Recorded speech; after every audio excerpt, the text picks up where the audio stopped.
The wind at Bagram never stopped.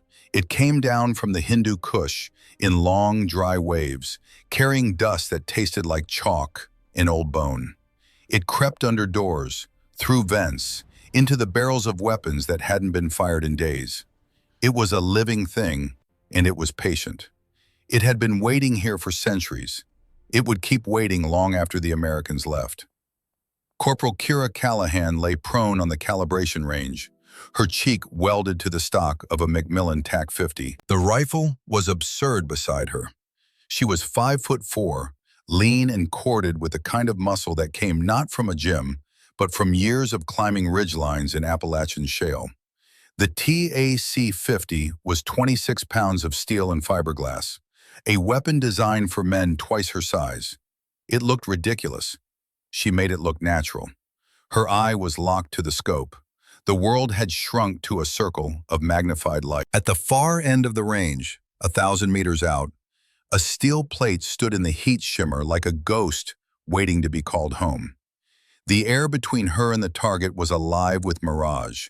Pools of distortion that bent the light, twisted the horizon, made the plate dance and ripple like something seen through water. For a sniper, mirage was not an obstacle. It was a language. Kira read it the way a sailor reads the sea. The heat waves were lifting, not pushing left, not pushing right, but rising straight up off the runway in a vertical updraft caused by the sun cooking the tarmac. It was subtle. Most shooters would have missed it entirely. They would have dialed for crosswind, fired, and wondered why their rounds kept drifting high. She did not wonder. She knew. Behind her, the morning briefing had just broken up. The men of SEAL Team Echo were drifting across the range, coffee in hand, weapons slung casual over their shoulders. They wore baseball caps and sunglasses instead of helmets. They radiated an aura of absolute confidence, the kind that came from years of being the best trained, best equipped soldiers on the planet. They knew what they were. Everyone knew what they were.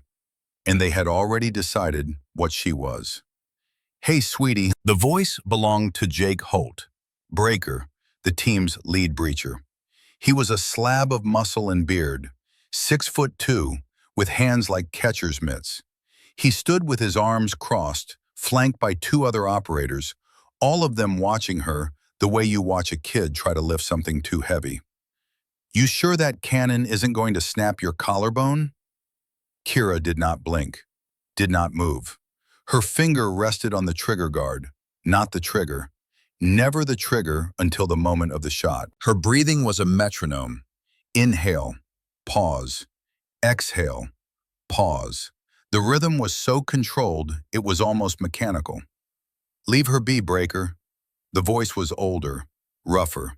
It belonged to Master Chief Ray Dunbar. Grave, they called him. He stepped into the periphery of Kira's vision, though she did not turn her head to look. She could feel him there the way you feel weather change, a shift in pressure, a drop in temperature. Dunbar was 58 years old. He had spent 34 years in the Navy, the longest stretch of any man on the team by a decade. He had been a SEAL. Then he had been something else, something the file didn't quite explain, something that involved 2 years with no official assignment and a scar on his left forearm that he never talked about. Now he was back in uniform, commanding Echo on what was supposed to be a routine extraction op in the Hindu Kush. He was not a man who wasted words. "Command says she's our long gun for the Hindu Kush op," he said. "Let her zero the weapon." Breaker spat tobacco juice into the dust. "She's 28, still green. I've got boots older than her combat record." Dunbar said nothing. He simply looked at Breaker with the flat, patient expression of a man who had heard every version of that argument before and had watched every version of it become irrelevant. The range safety officer's voice cut across the tarmac. "Range is clear. Target deck is hot. 1,000 meters. Steel plate." Ridge Morrison stepped up to the line. He was the team's primary sniper, 29, lanky, quick-eyed, with the kind of lean competence that made other shooters nervous. He carried an SR-25, a precision rifle that was fast and accurate at range. Not in the same class as the TAC-50, but good enough for most work. He lay down on the mat beside Kira and settled behind his own scope. "Don't worry," he said, not unkindly. "I'll handle the heavy lifting." He fired. The crack of the SR-25 was sharp and clean. A full second later, a puff of dirt kicked up 5 feet to the left of the steel plate. A miss. The dust settled back into stillness. Ridge frowned, adjusted his scope, checked his Kestrel wind meter. The little electronic box told him the wind was blowing east at 5 miles per hour. He believed it. He fired again. Another miss, this time to the right. "Variable Gus," Dunbar noted, watching from behind them both. His arms were crossed. His eyes moved between the target and the mirage with the quiet attention of a man who had been reading battlefields for 3 decades. "Heat thermals off the runway. Tricky." Ridge made another adjustment, fired a third time. Closer, but still not center mass. He shook his head. "Wind's lying to me."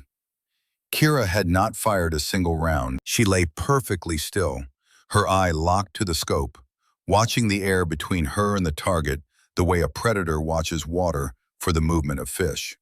She did not look at Ridge's Kestrel. She did not look at the wind flags at the edges of the range. She looked at the mirage itself, at the way the heat distortion boiled through her scope. And she saw what Ridge had missed. The boil was not moving laterally. It was not pushing left or right. It was lifting, rising straight up in a column of heated air that had nothing to do with crosswind.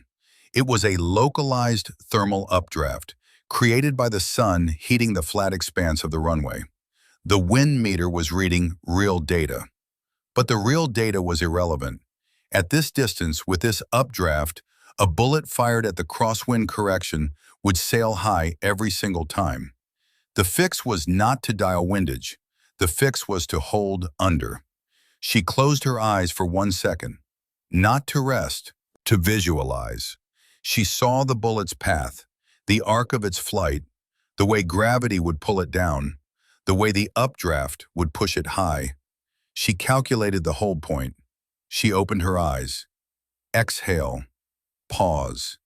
The trigger brake was crisp, like snapping a glass rod. Boom!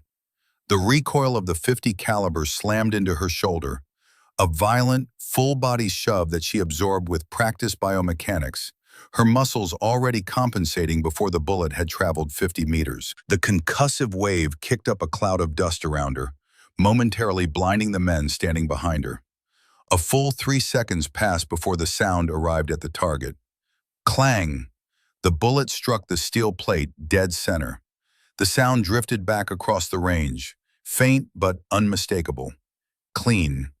Final. Kira worked the bolt, ejected the brass, settled back in. Boom. Clang. 2, Dunbar said. His voice was quiet. His arms had uncrossed. Boom. Clang. 3, he said. His voice had dropped another register. Center mass. Every time. 3 shots. 3 hits. 1,000 meters. In conditions that had caused the team's primary sniper to miss twice. Kira engaged the safety, pushed herself up from the dust. She did not smile. She did not look at Ridge. She did not look at Breaker. She simply picked up her notebook and began logging atmospheric data. Temperature, barometric pressure, updraft angle, 2 MOA. She stood, brushing grit from her uniform. The SEAL team was silent. Ridge was staring at his Kestrel, turning it over in his hands like it had betrayed him. Breaker looked like he had bitten into something sour. "The wind isn't pushing east," Kira said. Her voice was flat, quiet. She looked at Ridge, then at Dunbar. "It's a thermal updraft. If you dial windage, you'll miss every time. You need to hold under." She slung the 26-pound rifle over her shoulder as if it weighed nothing. She walked past them toward the barracks without waiting for a response. Behind her, the silence held for a long moment. Then Dunbar spoke, not to the team, but to no one in particular. A single sentence, barely above a murmur. Pay attention. The inside of an MH-47G Chinook does not smell like courage. It smells of hydraulic fluid, stale sweat, and the acrid chemical bite of exhaust that seeps in through the open ramp. The twin rotors overhead beat the air with a rhythm that vibrates in the teeth, in the sternum, in the hollow spaces behind the eyes. It is a vibrating metal coffin. It is designed to deliver violence to the earth. Kira sat near the tail, knees pulled tight, the TAC-50 across her lap. The rifle was too long for the cramped cabin. She had to angle her body to keep the muzzle pointed at the deck. Around her, the men of Echo were statues of modern war. Multicam uniforms, ballistic mandibles, the four-tubed spider eyes of PVS-31 night vision goggles. They checked magazines, tightened slings, ran fingers along receivers in the dark. They were a single organism, breathing in sync. Kira was the foreign body. Dunbar's voice crackled through the ICS, the inner communication system that threaded through every helmet on the bird. When the ramp drops, you are last out. You stay on my 6. Do not deviate. Do not hunt. You are last out until I say otherwise. Copy? Kira pressed the push to talk on her chest rig. Solid copy, Chief. She kept her voice even, neutral. But something tightened in her chest. Not anger, something older than anger. Something that lived in the space between what she knew she was and what they believed she was. Dunbar was protecting her. She understood that. By putting her in the rear, he was keeping her out of the initial contact. If the insertion went sideways, if there was an ambush at the landing zone, the front element would absorb the first hit. Kira would be shielded. But by putting her in the rear, he was also blinding the only person on the squad trained to see what machines missed. She looked at the back of his helmet and said nothing.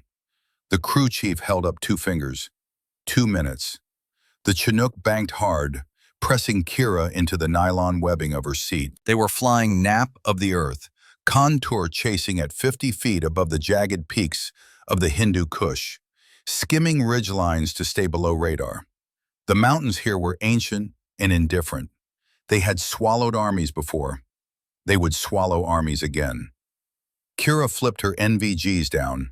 The world went green. The interior of the helicopter dissolved into phosphor light, and through the open ramp she could see the ground rushing beneath them. A blur of gray rock and black void, ancient stones scarred by millennia of wind and water and war. LZ coming up, the pilot announced over the channel. Sensors reading cold. No heat signatures. Green for insertion. Dunbar's voice. Copy. Maintain profile. Kira unbuckled, timed it with the others. She shuffled toward the ramp, trying to see past the shoulders of the operators stacking up ahead of her. They blocked her view entirely. She shifted her weight, peering through the narrow gap between Breaker's shoulder and the fuselage wall. The ground below was a wash of white and gray under the NVGs. The landing zone was a flat plateau overlooking a valley. Open ground, clear sightlines. It looked empty. It looked safe. But something stopped her. It was not a sound. It was not movement. It was a variation, so subtle that it existed at the very edge of perception. A patch of ground, roughly 10 meters from the center of the intended landing spot, was reading slightly different on thermal than the rock around it. Not warmer, cooler, darker. The kind of difference that meant the earth had been disturbed recently. When you turn soil over, it loses heat faster than the packed ground around it. Disturbed earth reads cold. Someone had been digging. Kira's heart rate, usually so controlled it barely registered on a monitor, began to climb. If she was wrong, if this was natural erosion, animal activity, nothing, she would be the hysterical soldier who delayed a Tier 1 operation over a shadow. Her career would end before it truly began. If she was right and she said nothing, everyone on this bird would die. Pilot, hold. Her voice cut through the comms. She did not shout. She did not need to. The channel went dead silent for a fraction of a second. The kind of silence that happens when something unexpected enters a system. "Who is that?" The pilot's voice, sharp with irritation. "Rear element," Kira spoke fast, forcing the words out before Dunbar could cut her off. "I have a soil anomaly at 3 o'clock, 10 meters from the landing spot. Possible IED placement. It's disturbed Earth, not natural erosion." "Rear element, I am reading nothing on thermal." The pilot's tone carried the weight of 30 seconds to wheels down and a schedule to keep. "It's there," Kira said. Her voice did not waver. A beat of silence. Dunbar's voice. "Shift the LZ 50 meters north. Now." The helicopter lurched. The pilot reacted to the authority in Dunbar's voice. Not the urgency, the authority. The massive bird flared, banking hard to the left, sliding through the air, away from the intended spot. The sudden movement threw the operators off balance. Breaker slammed into the bulkhead with a muffled curse. The wheels touched down on rocky scree 50 meters north of the original mark. The ramp dropped. The team surged out into the swirling dust, weapons raised, fanning into a perimeter with the fluid aggression of men who had done this 1,000 times. Kira came out last. She hit the dirt beside Dunbar, scanning the darkness through her NVGs, the TAC-50 up and ready. The Chinook lifted off immediately, rotor wash blasting them with a hurricane of grit before the bird vanished into the night sky, climbing hard and fast. The sound of the rotors faded. Silence rushed back in. Heavy, suffocating, the kind of silence that has weight. Dunbar crawled over to her. His face was inches from hers, his NVG lenses glowing green in the dark. His grip on her shoulder strap was tight, not aggressive, controlled. "You better have a damn good reason for that, Corporal." "Watch the 3 o'clock, Kira said. She pointed back toward the original landing spot. Dunbar looked. For a long moment, nothing happened. The dust settled. The wind moved across the plateau in a dry, cold current. And then, from the original LZ, 50 meters away, a single trip flare sputtered to life. It was not an explosion. It was not a detonation. It was a flare, a single, solitary burst of light that cast long, dancing shadows across a mound of freshly turned earth. A mound large enough to conceal a 155mm artillery show, wired as a pressure plate mine. The rotor wash of the departing Chinook had been just enough to disturb a tension wire, but because they had shifted north, the main charge had not been triggered. If they had landed on the original mark, the heat of the engines would have ignited the primary charge. The Chinook and everyone inside it would have ceased to exist. The flare died. Darkness returned. Dunbar stared at the spot for a long time. He did not say a word. He looked back at Kira, and in the green glow of the night vision, she could not see his eyes, but she saw the way his grip on his rifle tightened until his knuckles went white. Breaker's voice came over the team radio, low and tight. "That was a command-detonated setup. They knew we were coming." Kira scanned the ridgeline above them, a wall of rock rising 200 meters overhead. The air was thin and cold and smelled of dry sage. She adjusted the focus on her monocular and swept the crest slowly, methodically, the way Dunbar had taught her during the 2 weeks of joint prep at Fort Bragg. There, a single glint. Not a light, a reflection, starlight catching on glass. It lasted less than a second. Then it vanished. Someone up there had just closed a lens cover. "They're waiting for us," Kira said. Her voice was steady now. The fear of speaking up, the fear of being wrong, of being dismissed, of being the weak link, was gone. In its place was something colder, sharper, the clarity that comes when the stakes become real. Dunbar looked at her. Then he looked up at the dark ridge above them. Something shifted in his expression, something that had nothing to do with the battlefield and everything to do with what he was seeing in front of him. A girl from Appalachia with instincts that no school could teach. He thought of her father. He had known Tom Callahan, not well, but enough. A ranger, a quiet man, a man who had walked into the Afghan mountains in 2010 and never walked back out. Dunbar had read the report. He had seen the photographs. He knew what the mountains did to good men. He looked at Kira and saw the same stillness, the same patience, the same way of reading the world that Tom had possessed. The ability to see what was actually there rather than what you expected to see. "Vance," he said, using her call sign for the first time.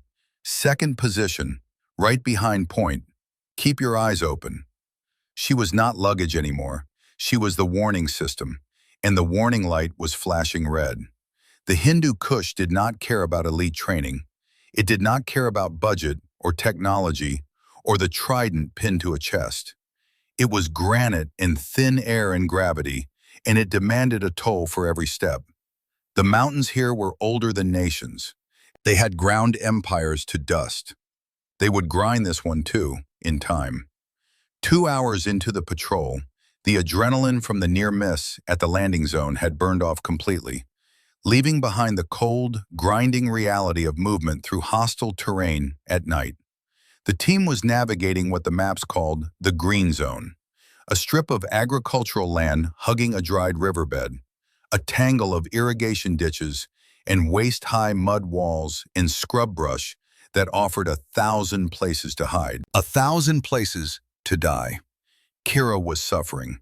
The Macmillan TAC-50 was not designed for patrolling. It was a static defense weapon, a 26-pound anchor of steel and fiberglass meant to be set up on a fixed position and held there.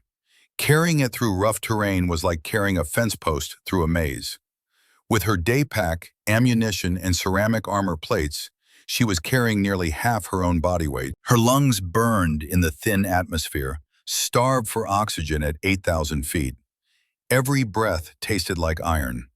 But while the SEALs were built for explosive violence, fast-twitch muscle fibers designed for door-kicking and close-quarters combat, Kira was built for something else entirely. She was built for endurance. She was Appalachian tough, raised on ridge lines where you walk 6 miles just to check a fence line, where the mountains taught you that the only way through was forward, and the only alternative to pain was stopping. Stopping was not something Callahan's did. She kept pace. Her breath hissed rhythmically through her nose. Her eyes never stopped moving. Dunbar walked 10 meters ahead, at the center of the column. He moved with the quiet economy of a man who had spent decades learning how to disappear into terrain. Every few minutes his hand would come up, a fist, a signal, and the entire column would freeze. They would wait, listen, then move again. It was a rhythm as old as warfare itself. Stop, listen, move. Stop, listen, move. Kira watched the ridgelines. She watched the way shadows pooled in the crevices of the canyon walls. She watched the way the brush moved, or didn't move, when the wind shifted. She was scanning for anything that did not belong, anything that broke the pattern of the landscape. At the 40-minute mark, she found it, a cluster of rocks on the north face of the canyon, roughly 600 meters above them. To anyone else, it was just scree, loose rock debris piled against the base of a jagged outcropping. Natural, unremarkable. But the pattern was wrong. Nature is random. Chaos has no geometry. But near the base of the outcropping, the shadows formed a line that was too straight, too deliberate. A slit, a gap in the rocks that was not a gap at all, but an opening, carefully constructed, carefully concealed, a loophole. Someone had built a nest up there. Kira held up a fist. The column froze. She dropped to one knee, pulling Dunbar back with a tug on his shoulder strap. He crawled beside her without a word. This was how they worked now. Not commander and subordinate, but two sets of eyes reading the same battlefield. North face, Kira whispered. 600 meters, just below the shelf. The rock pile is artificial. It's a loophole. Someone built a fighting position up there. Dunbar pulled out his own spotting scope. He switched it to thermal and pressed the eyepiece to his face. He stared at the spot for a long 30 seconds. The wind whistled through the valley, rattling dry corn stalks near the riverbed.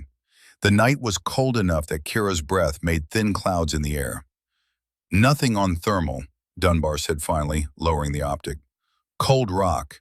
If someone was in there, we'd see a heat bloom from body warmth. From breath." "Thermal blanket," Kira said. Her voice was calm but insistent. "Or they're deep inside a cave system. Chief, that position faces directly down into this choke point. If we walk past it, they'll have our backs."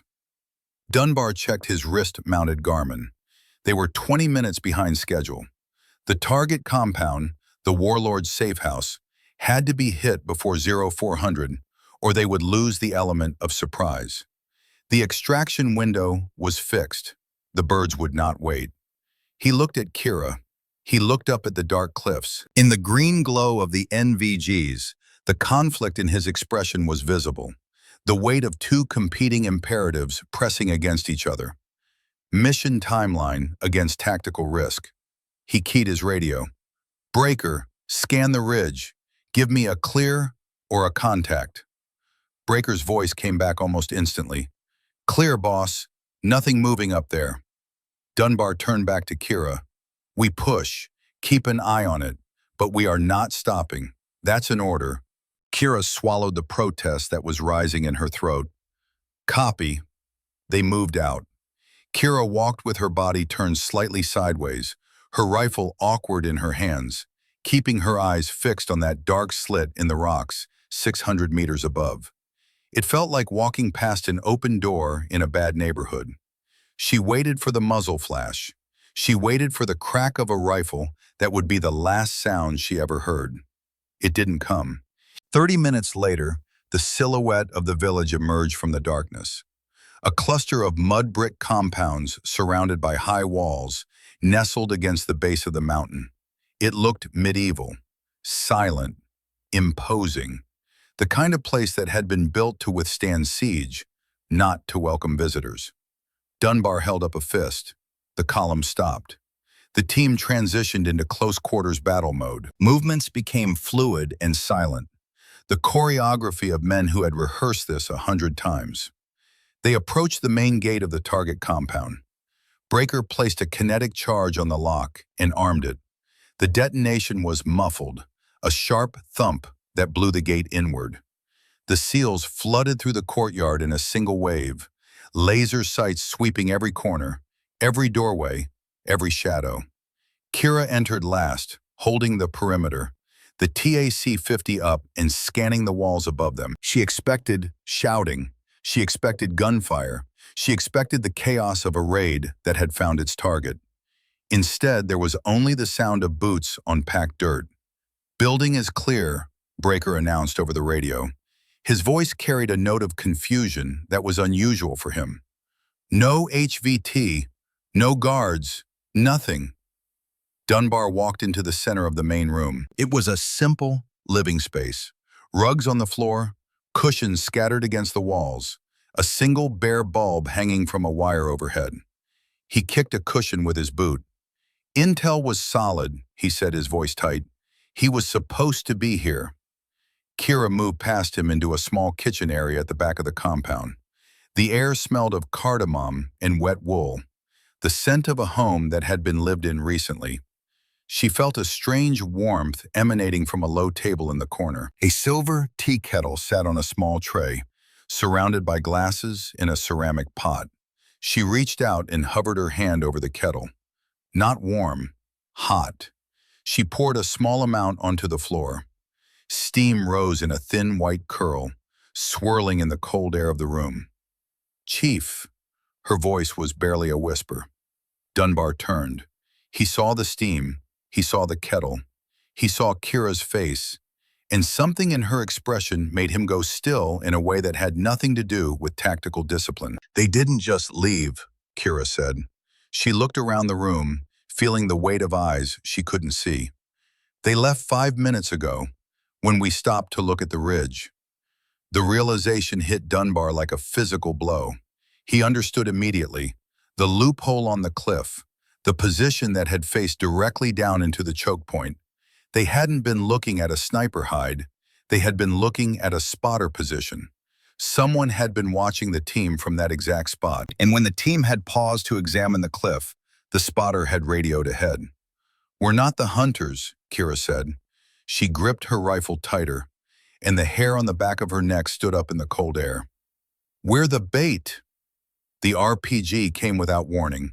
The sound was unmistakable, a whoosh of air being displaced by a rocket at high velocity. Then impact. The world turned white. The explosion did not sound like a movie effect. It was not a boom. It was a physical slap, a violent displacement of air that punched the breath out of Kira's lungs before her brain could register the noise. The concussive wave lifted her off her feet and threw her backward. Her body skidded across the hard-packed dirt of the courtyard. Her ears filled with a high-pitched squeal that drowned out everything else. For 3 seconds she was blind. Then the sound returned. Not the heroic shouting of orders, the terrifying, rhythmic chug, chug, chug of heavy machine guns echoing off the canyon walls.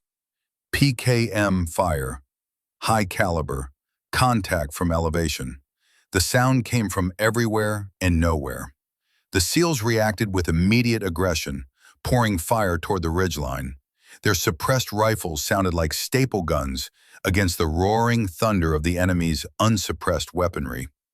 Green tracers slashed through the dust, hammering the ground around them. The courtyard was a kill box, a pre-registered target zone where the enemy had calculated the exact range and angles before the Americans ever set foot in the valley.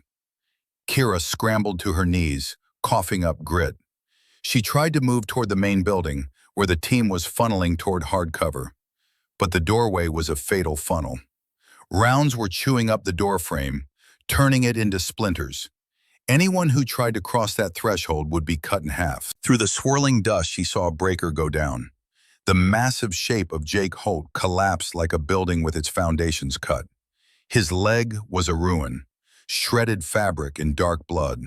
2 operators grabbed his drag handle and hauled him backward into the building, while a third laid down suppressive fire with an MK-48 machine gun. Kira stood to follow. A line of machine gun fire stitched across the ground directly in front of her, so close she felt the heat of the rounds. She could not go forward. The doorway was the focal point of the enemy's fire. She rolled, not forward, sideways. She moved with the momentum of the explosion's aftershock, tumbling toward the outer perimeter wall, toward a small animal pen attached to the back of the compound. It was a low structure, roofed with corrugated tin, heaped with dry straw. She threw herself into the shadows and lay flat, pressing her face into the dirt. The smell of ammonia and goat dung filled her nose, overpowering the cordite. Inside the main building, the SEALs were shouting, calling for a medic, calling for air support. But outside in the courtyard, the enemy fire was relentless.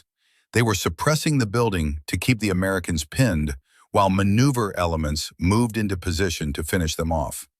Kira lay still. She breathed. Inhale, pause. Exhale, pause. The rhythm that Dunbar had drilled into her, the rhythm that slowed the heart, steadied the hand, turned a frightened soldier into a weapon. Her heart rate dropped. The ringing in her ears faded to a dull hum. She was alone, separated from the team by 20 meters of open ground and a wall of fire. The only thing between her and 50 enemy fighters was mud brick and darkness. She pulled her rifle close, checked the optic, dusty but intact.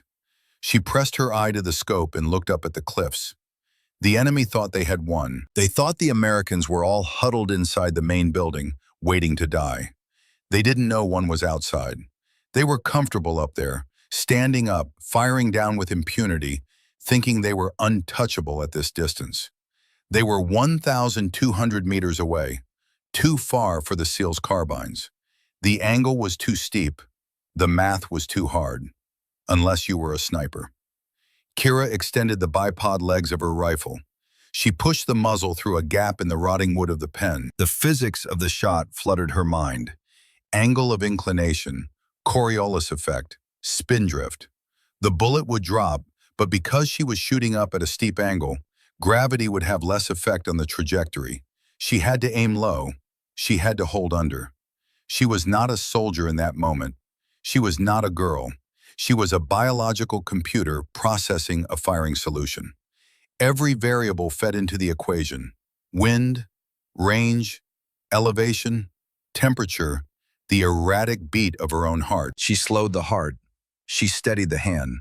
She aligned the crosshairs on the brightest heat signature on the cliff. The PKM gunner, who was raining death onto the roof where Dunbar and the others were cowering. She did not wait for permission. The rules of engagement permitted self-defense. This was defense of the highest order. She exhaled. The world stopped. Crack! The recoil pushed her back into the straw. The report of the .50 caliber was thunderous, drawing attention to her position instantly.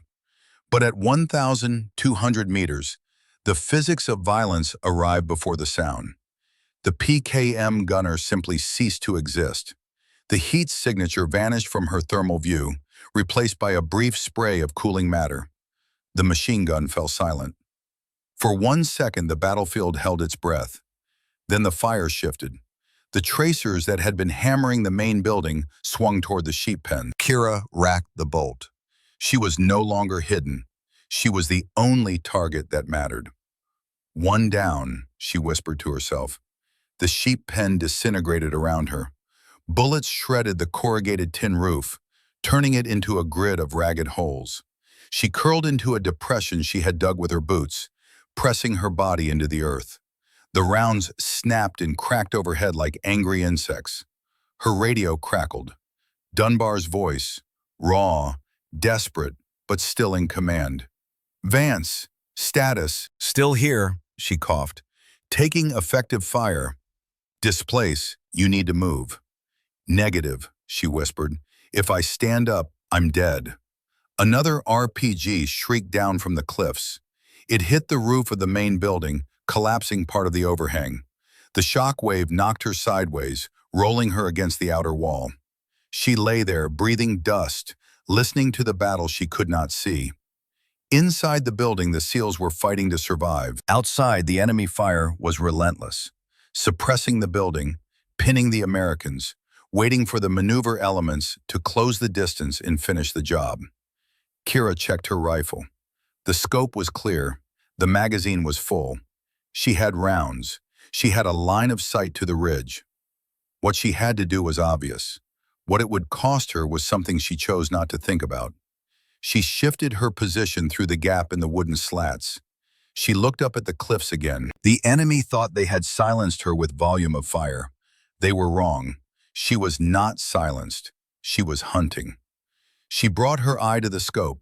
She switched the thermal palette to black hot. The ridge lit up with white-hot glows. Insurgents firing their AKs, expending energy, generating heat. They were easy to see, glowing blobs, moving, shouting. But a sniper does not glow. A sniper is a void. She scanned slowly, fighting the urge to rush. The insurgents were clustered on the lower shelf, 800 meters up. But the heavy shots, the ones that were punching through the farmhouse walls and killing men inside, were coming from higher, much higher. She pushed the magnification to 25 times. The image jittered with the vibration of nearby impacts.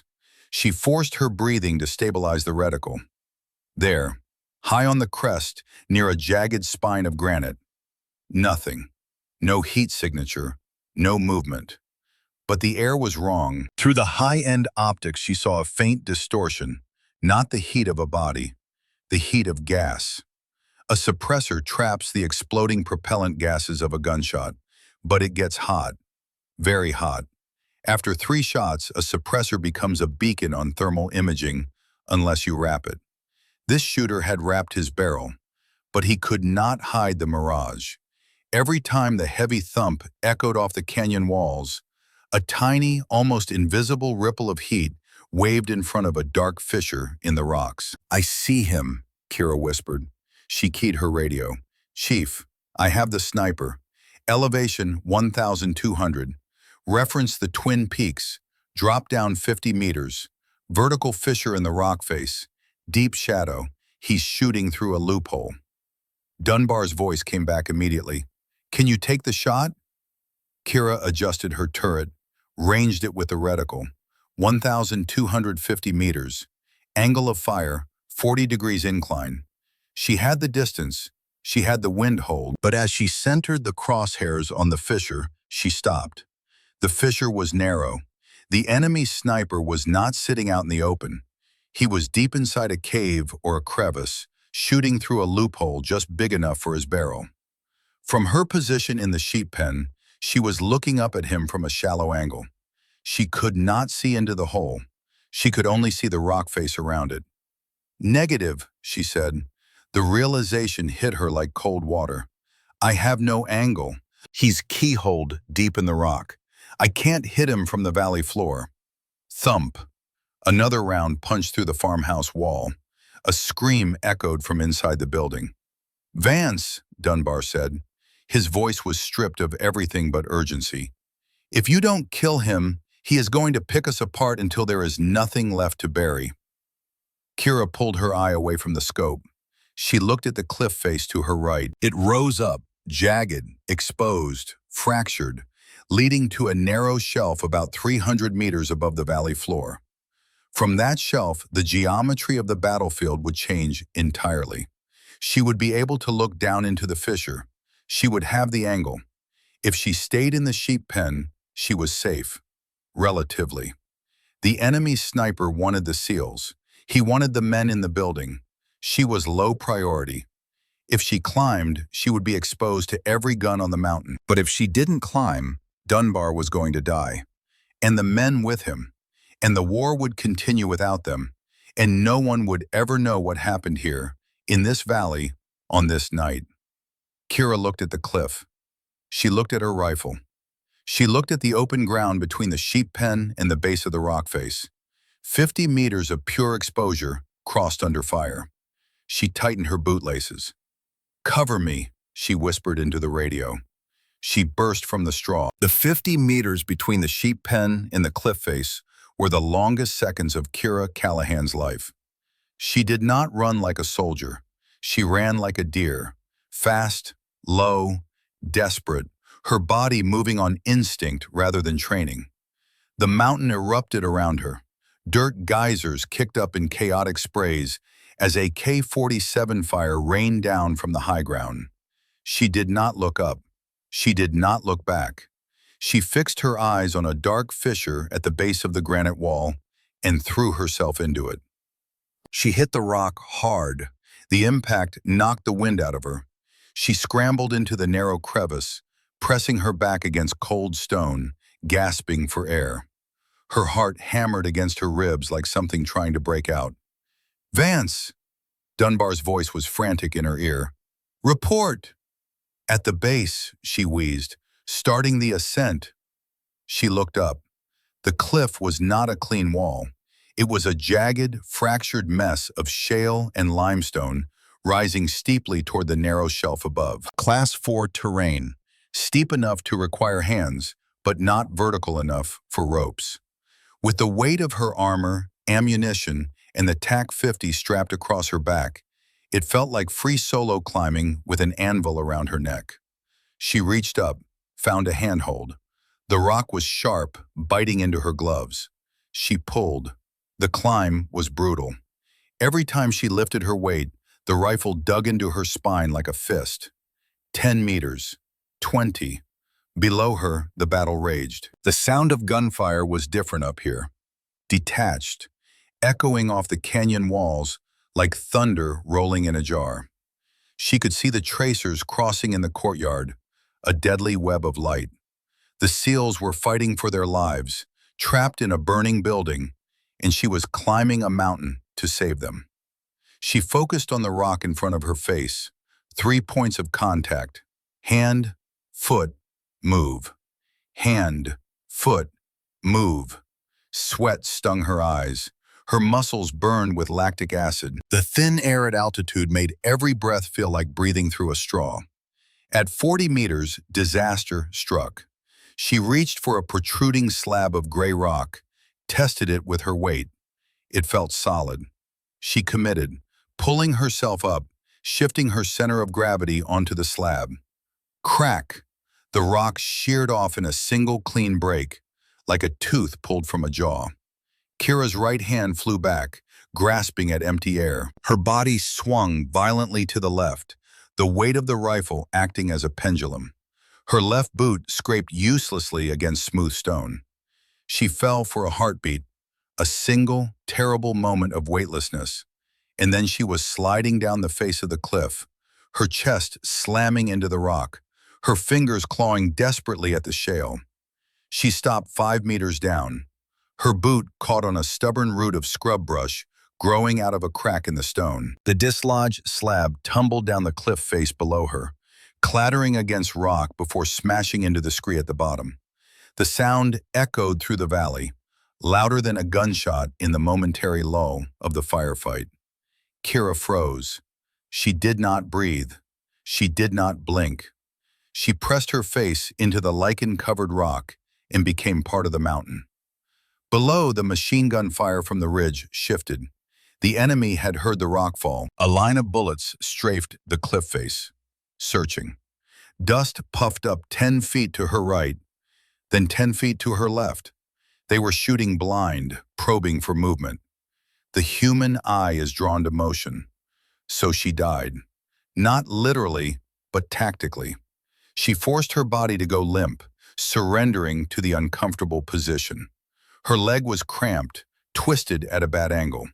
Her shoulder throbbed where she had slammed into the wall. She buried the pain beneath the discipline that had kept her still on the cliff for 20 minutes without breathing. It was a deep place, a cold place. She had been putting things there all night. 5 minutes passed. The bullets stopped hitting the wall. The enemy grew bored. Their attention pulled back to the SEALs in the courtyard, who had begun returning fire, drawing attention away from the cliff, buying Kira the cover she needed. 10 minutes. Her leg went numb. The cramp was a knot of fire in the muscle. 20 minutes. The shadows on the cliff face lengthened as the firefight's flares and burning debris cast shifting light across the rock. Vance? Dunbar's voice was a whisper in her ear now. Careful.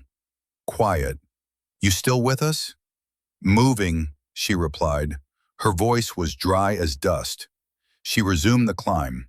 This time she did not rush. She moved with the agonizing slowness of a chameleon, testing every handhold twice, placing every boot with deliberate care, making no sound louder than the wind. She reached the shelf and pulled herself over the lip. It was a narrow ledge, barely wide enough for a prone body, hidden behind a screen of dry sagebrush. She rolled onto her back and stared up at the stars appearing in the dark sky above the Hindu Kush. Her lungs heaved, sucking in the thin, cold air. She wanted to lie there. She wanted to close her eyes and let the exhaustion take her. Then a hand closed around her ankle. She did not scream. The sound died somewhere between her chest and her throat, swallowed by the same discipline that had kept her alive on the cliff face. She looked down. A man. Afghan. Young, maybe 22, 23. He had been waiting on the shelf, hidden in the sagebrush at the lip of the ledge, pressed flat against the stone, invisible in the dark. He had watched her climb. He had watched her fall. He had waited for her to reach the top. Now he had her. His grip was iron. His other hand came up holding a fixed-blade knife, a heavy, utilitarian thing, the kind used for cutting rope and skinning animals. He pulled. She went down hard, her back slamming into the stone. The TAC-50 clattered beside her, out of reach. He was on top of her in one movement. Fast. Practiced. The knife came down toward her throat and she twisted, not away, but into it. Into his body, into the space between them where the knife could not find her. Her right hand found his wrist. Her left hand found the combat knife on her own chest rig, a K-bar, 7 inches of high-carbon steel, worn smooth from years of handling. She did not think. She did not hesitate. The K-bar went in below the ribs on the left side, angled upward.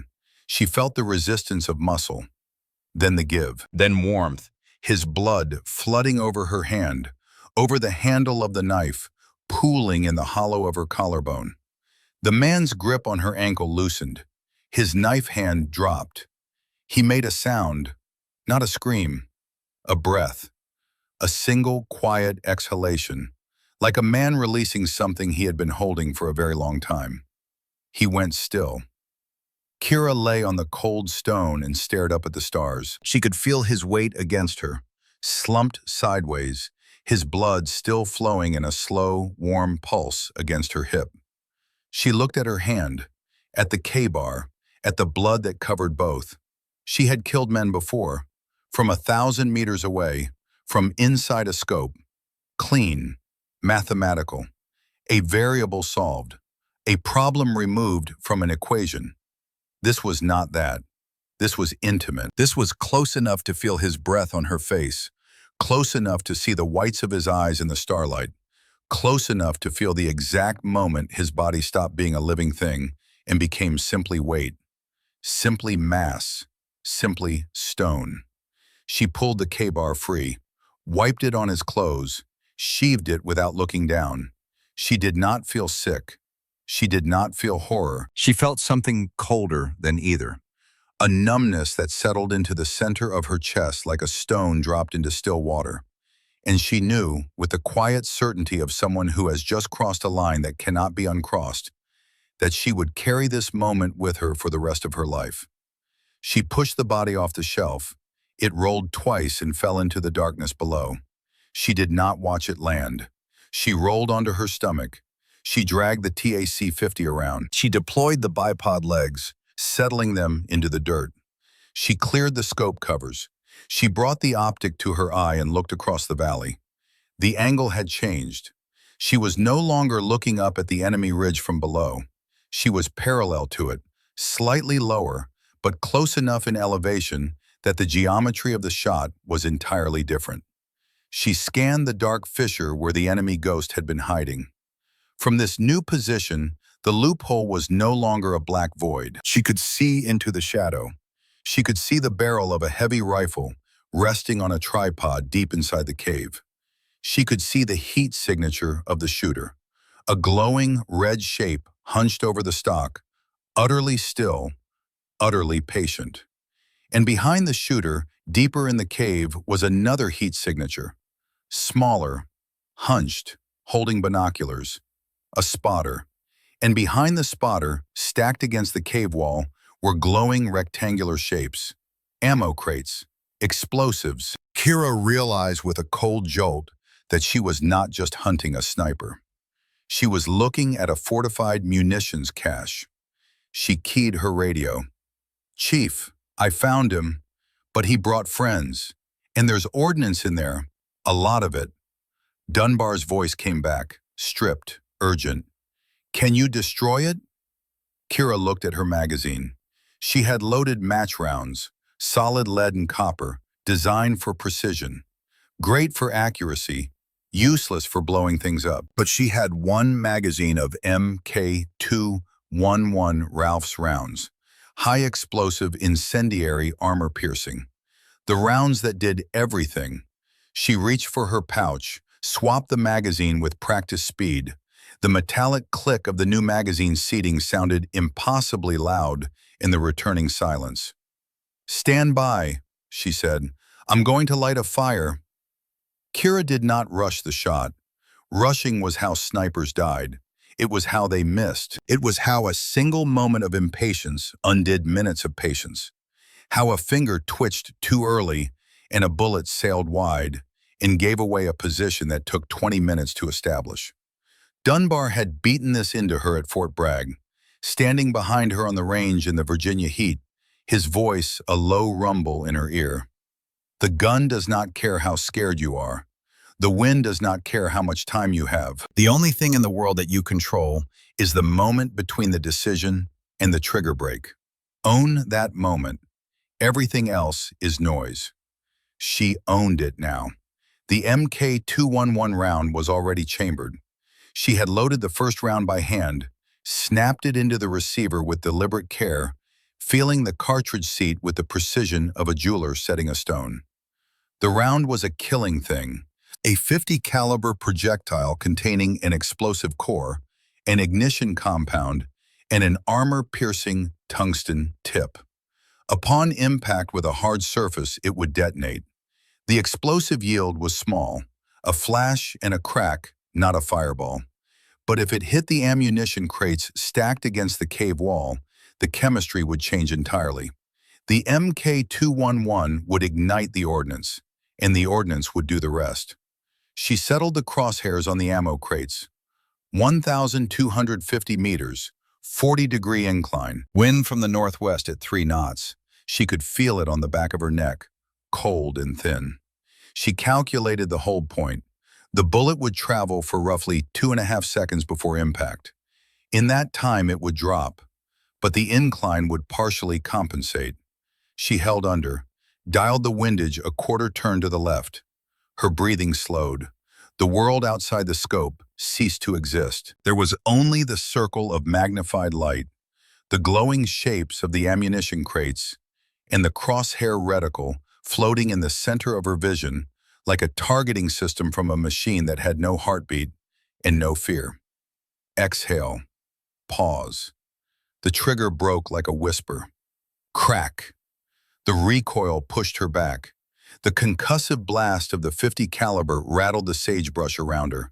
She worked the bolt automatically.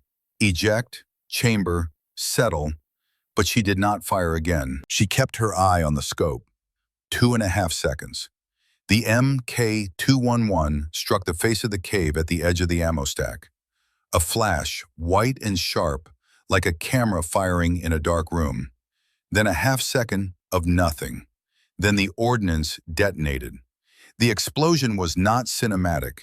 It was not a rolling fireball with dramatic shrapnel trails. It was a white-hot pulse of compressed air and fragmented rock that obliterated the cave entrance and sent a column of dust and debris straight up into the darkening sky.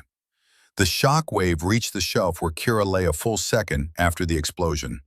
A deep, subterranean thump that she felt in her sternum more than she heard.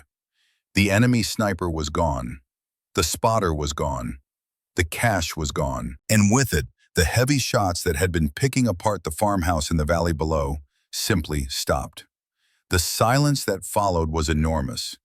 Kira exhaled, a long, slow breath that carried the last of the tension out of her body. She stayed prone. She stayed still. She waited for a full 30 seconds before she moved a single muscle. In that silence, she heard the firefight below shift. The desperate, disorganized fire of the insurgent fighters, realizing that their sniper overwatch had been destroyed. Her radio crackled.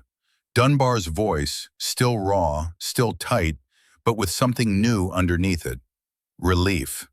The smallest crack in the granite of his composure. "Good work, Vance." She did not reply. She was already scanning the ridge for the next threat.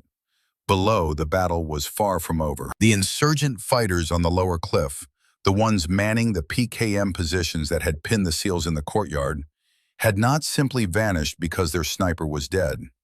If anything, the destruction of the sniper position had made them angrier. Angrier men fired more rounds. They fired faster. They fired less accurately, but at this range, accuracy was not the point. The point was volume. The point was pressure. The point was to keep the Americans trapped in that burning building until the flanking elements closed in and ended it. Kira slid down the shelf on her belly, moving toward a secondary position that gave her a better line of sight into the lower cliff. The movement was slow, agonizing, grinding, the kind of patient displacement that took 10 minutes to cover 20 meters. Every inch mattered. One careless motion, a boot scraping rock, a bipod leg clicking into place, and the enemy would see her. She settled into the new position, bipod legs deployed, scope up. She switched back to the match rounds, the precision ammunition that would give her the cleanest kills at range. The explosive rounds were too unpredictable for individual targets. She needed accuracy now. She needed surgical precision. The PKM positions were clustered on a shelf roughly 800 meters above the courtyard. Through the thermal scope, she could see them clearly. Knots of white heat, men crouched behind rock, feeding ammunition belts into the heavy guns. They were firing in overlapping arcs, covering every approach to the courtyard. The SEALs could not move. They could not flank. They could not do anything except survive. Unless she changed the equation. She ranged the nearest PKM crew, 940 meters, 2 gunners, 1 feeding the belt, a 4th man hauling ammunition from a cache behind the rocks. She did not think about them as people. She thought about them as problems. 4 problems at 940 meters, variables to be solved. She picked the gunner, the man whose eye was behind the sight, whose finger was on the trigger, who was actively putting rounds into the building where her team was dying. She centered the crosshair on his upper chest, where the sternum meets the clavicle. At this range, a .50 caliber match round would not stop at the sternum. It would pass through. Exhale. Pause. Crack. The gunner went down. Not dramatically, not thrown backward, not spinning. He simply stopped moving. One moment he was feeding rounds through the PKM. The next he was on the ground, and the man beside him was reaching for him, shouting something into the wind that Kira could not hear. She worked the bolt, chambered another round. The feeder had turned, startled, confused. Easy target. She did not take it, not yet. She waited 2 seconds. Let the moment breathe. Let the panic set in. Then she fired again. The feeder fell. 2 down. The PKM had gone silent. No one left to man it. The remaining 2 insurgents scrambled behind cover, pulling their fallen comrades with them. Kira tracked them through the scope, but held fire. She had a location fix. She would find them again. She shifted her aim to the 2nd PKM position, 200 meters further along the ridge. Same geometry, same procedure. She was not in a hurry. She was a factory of death operating at a measured, sustainable pace. The 2nd crew went down in 45 seconds. 2 more rounds. 2 more problems solved. The fire from the cliff was thinning, not gone. There were still AK-47 shooters up there, still RPG crews, still men with determination and nothing to lose. But the heavy machine gun suppression that had pinned the SEALs in the courtyard was failing. The equation had changed. Her radio crackled again. It was not Dunbar this time. It was Ridge, the team's primary sniper. His voice clipped and controlled, despite the chaos around him. Vance, we copy your fire. Advancing to the east wall. Give us overwatch. Copy, Kira said. She adjusted her position, shifting her aim to cover the east side of the courtyard, where the SEALs were beginning to move. The team broke from cover and began a bounding advance toward a secondary position behind a low stone wall. She watched through the scope as they moved. Dunbar was not with them. Ridge, she said into the radio. Where's the chief? A pause.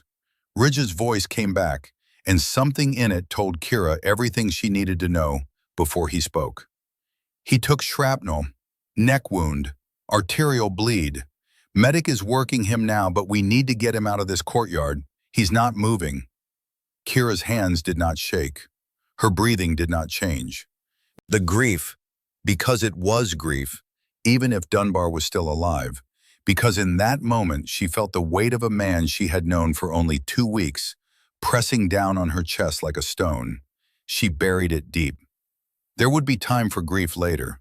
Right now, grief was a luxury she could not afford. What's jamming comms? She asked.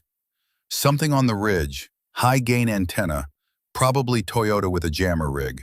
We can't reach battalion. We can't call in air support. Kira did not need him to explain. If the team could not reach battalion command, if they could not transmit their position and call in an airstrike or a medevac, they were on their own. In this valley, with this many insurgents, on their own was a sentence. She scanned the ridgeline. The firefight had shifted the landscape. Fires were burning in two places where the ordnance had detonated, casting flickering orange light across the rock face. Through the thermal palette, she searched for the anomaly Ridge had described. A Toyota Land Cruiser with a high-gain antenna would have a massive heat signature from its engine and a distinctive electromagnetic profile that showed up on thermal as a bright, uniform rectangle. She found it in 4 seconds. It was parked on a flat ledge 1,500 meters away, partially concealed by a shallow depression in the rock. The engine was running, a bright white rectangle of heat that glowed like a furnace through her scope. Beside the truck, a high-gain dish antenna was mounted on a welded mast, pointing toward the sky. And between the truck and the antenna, a bank of electronic equipment hummed with heat. Amplifiers, signal processors, the guts of a military-grade communications jammer. "Found the jammer," Kira said into the radio. 1,500 meters. Ledge on the eastern ridge. Toyota with high-gain antenna. Ridge. "Can you hit it?" Kira ranged it again. 1,487 meters. The longest shot she had ever attempted in combat. The margin for error at this distance was measured in millimeters. A shift in wind, a change in air pressure, a twitch of the finger at the wrong moment, any of it would send the bullet sailing wide. But she was not shooting at a man. She was shooting at equipment. A large, stationary, heat-glowing target. The electronics sat on the truck bed in open air. No cover, no protection. One round to the amplifier bank, and the jammer would go dark. She dialed in the range, calculated the drop. The bullet would fall almost 6 feet over this distance. She had to aim high, well above the target. She had to trust the mathematics to bring the round down exactly where it needed to be. She breathed. She settled. The shot broke clean. At 1,500 meters, the bullet traveled for nearly 4 seconds. In those 4 seconds, Kira watched through the scope as the round arced invisibly across the valley, falling, falling, falling, pulled down by gravity in the invisible curve of ballistic trajectory. Impact. The amplifier bank exploded in a shower of sparks and smoking circuit boards. The antenna dish twitched once, as if something had tugged at it, and then went dark. The jammer died. 3 seconds later, Ridge's voice came over the radio, clearer than it had been in an hour. "Battalion, this is Echo. Broken Arrow. Request immediate close air support and medevac. We have one WIA, critical, arterial wound." The response came back almost instantly, a crackling, distorted voice confirming receipt of the Broken Arrow declaration. Somewhere above the mountains, assets were already being redirected. But assets took time. Helicopters took time. The insurgents did not care about timelines. The mortar rounds arrived without preamble. The first one hit 50 meters south of Kira's position. The explosion was a wall of dirt and shrapnel that rose into the darkening sky and fell back down in a curtain of rock fragments. She felt the shockwave in her teeth, a deep physical vibration that rattled her scope and blurred her vision for a full second. She did not move. The second round hit closer, 30 meters. The impact was violent enough to shift her body sideways, the concussive wave pressing her into the ground like a giant hand. Dirt rained down on her back. Something hot and sharp struck her left forearm. A fragment of shrapnel the size of a pencil tip, burying itself in the muscle just below the elbow. She did not scream. She registered the pain, sharp, bright, immediate, and buried it beneath the same discipline that had kept her still on the cliff for 20 minutes. She checked the arm. The bleeding was controlled. The muscle was intact. It would hurt later. Everything hurt later. The third round was aimed at her exact position. Kira heard it incoming, the whistle of displaced air as the mortar round descended at a steep angle. Instinct overrode everything. She threw herself sideways, rolling behind a jutting slab of granite as the round impacted precisely where she had been lying. The explosion ripped through the sagebrush and shattered the rock where her bipod had been set. The TAC-50, her rifle, The weapon she had been carrying for 2 weeks. The weapon she had zeroed at Bagram. The weapon that had killed the enemy sniper and destroyed the jammer was gone, buried under tons of shattered rock and burning debris.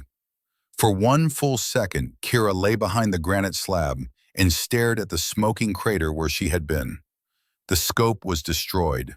The bipod was mangled. The rifle itself was unrecoverable under the rubble. She had no primary weapon. She had a pistol, a Sig Sauer P226 with 2 magazines, and a combat knife. Against 50 insurgents on a mountain, a pistol was a prayer. Her radio crackled. Dunbar's voice, weaker now, thinner, but still present, still alive. "Vance, sit rep." "Rifle's gone," she said. Her voice did not shake. "Mortar round, direct hit." Silence on the channel. She could hear Dunbar breathing, shallow, labored breaths that told her the arterial wound was still bleeding, still stealing life from him, one heartbeat at a time. "Then you're done," he said. "Get back to the building, take cover, wait for the birds." Kira did not move. She looked at the crater. She looked at the burning debris field. She looked at the shattered remnants of the TAC-50. And then she looked at the ground beside it, where the concussive force of the explosion had thrown equipment from her kit in a scattered arc. Her multi-tool, her binoculars, a spare scope, not hers but one she had taken from the enemy spotter's position in the cave. It was a Russian-made thermal optic, civilian grade, not military. It would not hold a precise zero. It would not give her the accuracy she needed for long-range precision work. But it had magnification, and it had a reticle. Kira crawled through the debris field. She moved on her belly, staying below the lip of the crater where the mortar crew could not see her. Her hands were bleeding from the shrapnel cuts and the climbing. Her left forearm was a bright, persistent ache. She ignored it. She reached the scattered gear. She picked up the multi-tool. She picked up the thermal optic. She looked at the ruined TAC-50, at the barrel, still intact but disconnected from the shattered stock. The receiver was intact. The bolt assembly was intact. The barrel was intact. The stock was destroyed, but everything else was there. She looked at the multi-tool in her hand. She looked at the rifle components. An idea formed, not a plan, not a strategy, an act of desperate improvisation that would have been laughed out of any armorer's shop. She could build a functional weapon from what was left. Not elegant, not precise, not the instrument she had zeroed at Bagram with care and patience, but a rifle, a weapon that could fire, a weapon that could put 50 caliber rounds downrange at targets that were trying to kill the men she had been sent to protect. She got to work. The rifle's forend was shattered, but the barrel nut was still attached. She tightened it with the multi-tool. The bolt face was still clean, the bolt assembly intact, the magazine well accepted magazines. The trigger group was undamaged. Everything that made the weapon function mechanically was still there. What was missing was a stock, a way to hold the weapon against her shoulder, absorb the recoil, and aim it. The enemy thermal optic was compact, small enough to mount on the remaining Picatinny rail above the receiver using the windage adjustment screws and a strip of duct tape she pulled from the grip of her multi-tool. It was not a precision mount. It would not hold zero under recoil, but it would let her see. For the stock, she pulled a length of paracord from her kit and wrapped it around the receiver extension, creating a crude grip that she could press against her shoulder. It would not absorb recoil. Every shot would be a punishment, the full force of the 50 caliber slamming into her collarbone without any mechanical dampening. She tested the grip. The weapon looked absurd. A destroyed rifle held together with tape and cord, topped with a civilian thermal optic that didn't belong on it. It looked like something built in a basement by a desperate man. It was exactly that. She chambered around, checked the bolt twice, pressed the weapon against her shoulder, and sighted through the thermal optic. The image was grainy, the magnification uneven, but she could see the ridgeline. She could see the insurgents. Good enough. she whispered. She chambered the round and began to hunt. The mortar crew was still up there. 3 men, 2 mortars, feeding rounds into the tubes with the mechanical efficiency of men who had done this 1,000 times. They were positioned on a flat shelf 900 meters away, partially shielded by a low berm of stacked rocks. Through the civilian thermal optic, they glowed like embers in a dying fire, bright white against the cold stone. Kira engaged the first mortar crew member with 3 rapid shots. The weapon kicked savagely against her shoulder, a violent, punishing slam that she felt all the way down to her spine. The duct tape on the optic mount shifted with each recoil. The image jittered and blurred between shots. She could not hold a precise 0. She could not make surgical kills at 1,200 meters. But at 900 meters, with thermal imaging and a .50 caliber round, precision was not required. Lethal was enough. The first shot went wide, 6 inches to the left of the mortar crew member. The second shot hit. The third shot was unnecessary. She shifted to the second man. 2 shots. 1 hit. He went down beside his partner, his rifle clattering against the stone. The third man turned, saw his crew lying still, saw the muzzle flash from somewhere on the opposite ridge. He stood up to run. Kira fired once more. He did not make it past the berm. 3 men, 3 dead. The mortar tubes fell silent. Kira lowered the jury-rigged weapon and pressed her forehead against the cold stone. Her shoulder was on fire. The recoil had bruised the muscle all the way to the bone. Her left arm was bleeding sluggishly. Her hands were cut open. Every part of her body was asking her to stop. She did not stop. She keyed the radio. "Mortar crew is down. How long on those birds?" Ridge's voice came back, steadier now, but with an undertone of exhaustion that was spreading through the team like a virus. 15 minutes, maybe less. We're holding position on the east wall. Dunbar is still bleeding. Medic says he needs surgery in the next 40 minutes or he's done. 40 minutes.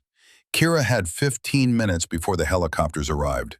In those 15 minutes, she had to keep the insurgents from overrunning the courtyard, from reaching Dunbar, from killing the men who were still fighting to survive. She looked out across the battlefield. The fires were spreading now. The munitions cache detonation, the burning vehicles, the scattered brush fires started by tracers. The valley was wreathed in smoke and shadow, and through it moved the dark shapes of insurgent fighters, regrouping, reorganizing, adapting. These were not untrained militia. These were experienced fighters who had been planning this ambush for weeks, maybe months. They had the numbers, they had the high ground, they had the patience of men who believed they were fighting for something worth dying for. And they were not finished. She was still scanning the ridge when movement caught her eye, not on the cliff, but in the valley floor below. Near the wadi, near the men. Insurgents were pushing civilians into the open. Through the thermal optics, she saw them clearly. Small, white shapes, women and children, stumbling forward with their hands raised. Behind them, using them as a moving wall, a group of 4 insurgent fighters advanced toward the wadi. And behind the insurgents, one man carried something long and tubular over his shoulder. An RPG launcher. He was going to fire into the wadi, into the wall behind which Dunbar was bleeding out, into Ridge and the medic and Breaker and every man who had survived the night. One round from that launcher at 50 meters would turn the stone wall into shrapnel. There would be nothing left to bury. Kira ranged the RPG crew. 180 meters. Close, brutally close for a sniper position. Close enough that the muzzle flash of the .50 caliber would be visible to the naked eye. Close enough that every gun in the valley would find her in seconds. She centered the crosshair on the insurgent with the RPG. The civilians were between her and him, not directly in line, but close enough that the thermal blobs overlapped at the edges of her scope. A standard shot, aimed at the man's chest, carried a risk. At this range, with this caliber, the hydrostatic shock alone could kill anyone within inches of the impact point. She could not take the shot. The insurgent raised the launcher to his shoulder. He was reloading, pulling a fresh warhead from a sling across his back, snapping it into the tube with the mechanical speed of a man who had done this dozens of times. The warhead protruded from the back of the launcher for a full 3 seconds while the safety arming mechanism engaged. 3 seconds. Kira did not aim for the man. She aimed for the warhead. It was a shot that should not have worked. The warhead had not yet armed. The safety distance had not been reached, which meant that a direct hit would not trigger a full detonation. The explosive would fragment. The propellant would ignite. The result would be a fireball, violent, close, devastating to anyone within 10 meters. But not a shaped charge, not a penetrating jet of molten metal designed to punch through armor. It would kill the insurgent. It might wound the civilians. It would not obliterate them. Might. That was the word she had to live with. Might. She thought of Dunbar behind the wall. She thought of the medic pressing gauze into his neck wound. She thought of the 40-minute window and how many minutes were left inside it. "Forgive me," she whispered. She did not know who she was asking. The trigger broke. The warhead detonated on impact, not with the full fury of a shaped charge, but with enough force to turn the back end of the launcher into a cloud of burning metal and shrapnel. The fireball engulfed the insurgent in a sphere of white heat. He vanished inside it, not thrown backward, not spinning, simply consumed, gone in the space between one heartbeat and the next. The blast wave hit the civilians. They went down, face first, thrown forward by the concussive force. 2 women, 1 child. They did not get up immediately. Kira watched through the scope. Her hands were steady. Her breathing was steady. Everything inside her was steady, locked down, controlled. But somewhere beneath the discipline, beneath the training, beneath the cold mathematics of the firing solution, something was breaking. She did not look away. She watched until she saw the child move. A small white shape stirring in the thermal, pushing itself up from the dirt on hands and knees. Alive. The women moved next. One, then the other. Alive. Kira exhaled. The breath came out shaking, the first time her body had betrayed her composure all night. She pressed her forehead against the cold stone and held it there for 5 seconds. Then she lifted her eye back to the scope. The remaining insurgents had scattered, running back toward the ridge, away from the wadi, away from the invisible killer on the opposite cliff. The RPG threat was gone. The wadi was clear. For now. The technical came screaming down the mountain road at 0247. It was a Toyota Land Cruiser pickup, the same battered, dust-caked vehicle platform that insurgent forces had been using as mobile weapon platforms for 2 decades. This one had been modified. In the truck bed, bolted to a welded steel frame, sat a ZPU-2 anti-aircraft gun. Twin barrels, 14.5 millimeter rounds. A weapon designed to destroy low-flying aircraft, repurposed here as mobile havoc. The truck was moving fast, 25-30 miles per hour down the switchback road that descended into the valley from the eastern ridge.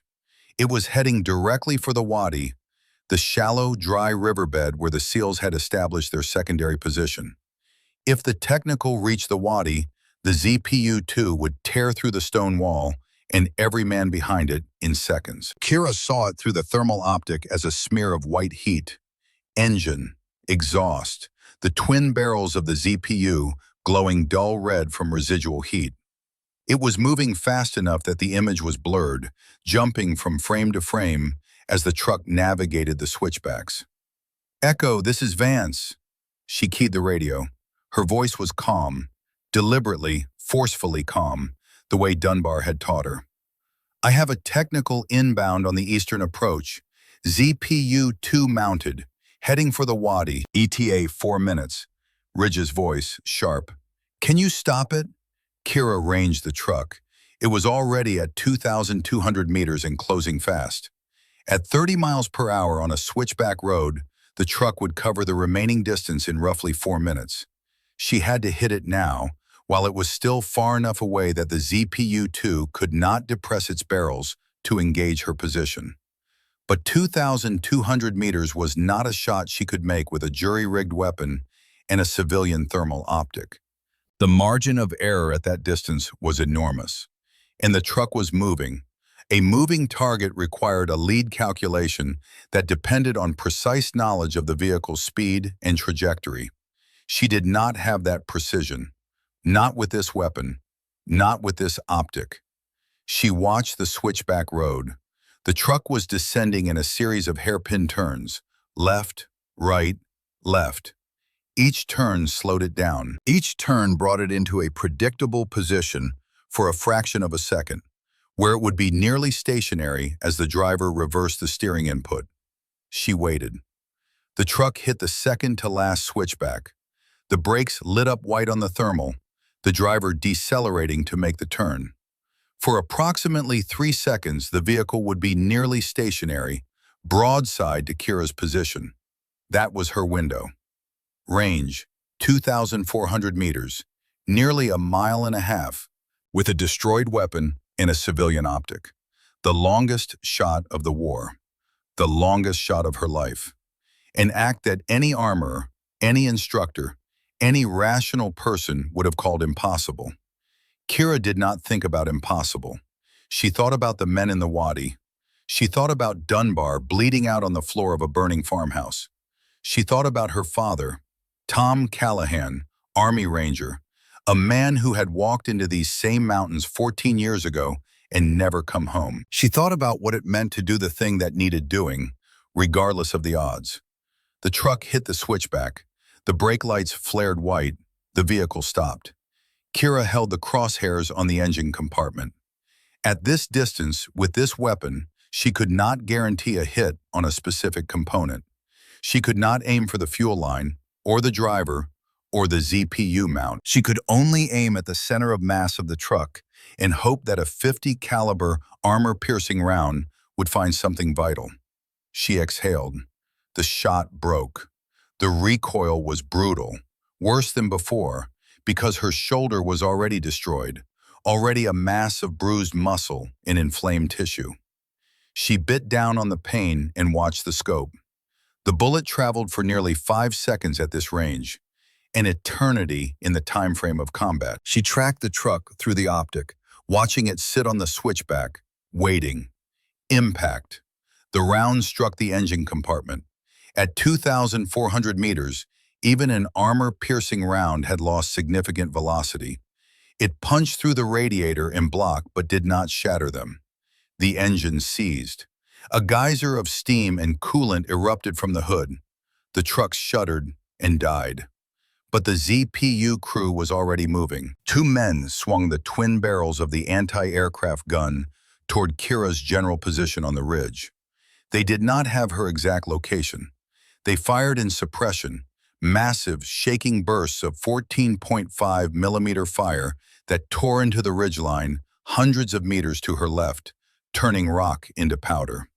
The rounds were so large that each impact sounded less like gunfire and more like a demolition charge. Kira did not flinch. She was not where they were shooting. She fired again, this time at the ZPU mount itself. The round struck the elevation mechanism, seizing the gears.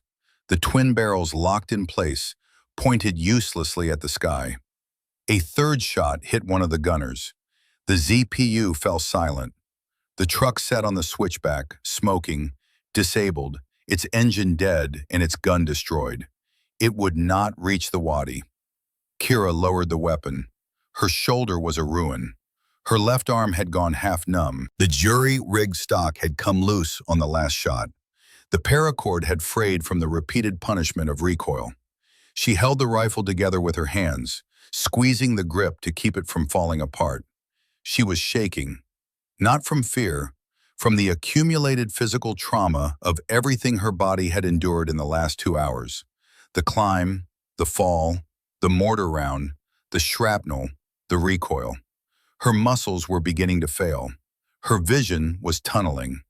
But the wadi was safe. The technical was stopped. The insurgents on the ridge had been broken, their heavy weapons destroyed, their sniper eliminated, their mortar crew dead. What remained were small groups of fighters with AK-47s scattered across the cliff faces, without coordination, without leadership, without a plan. The birds would finish them. Ridge's voice came back on comms, steady but carrying the weight of a man running out of options. Battalion confirms 1 Viper flight inbound. F-16s on station. They need a laser designator on target. Can you paint something? Kira looked at her kit. The PEQ-15, a tactical laser designator, compact, designed to be mounted on a weapon rail or held in the hand. It painted an infrared beam on a target, invisible to the naked eye, visible to the guidance systems of precision-guided munitions. A JDAM, a 500-pound bomb with a GPS and laser-guided nose, could follow that beam to within a meter of wherever it was pointed. She had one. It was clipped to her chest rig, next to the radio. "I can paint," she said. "What's your target?" Kira scanned the ridge.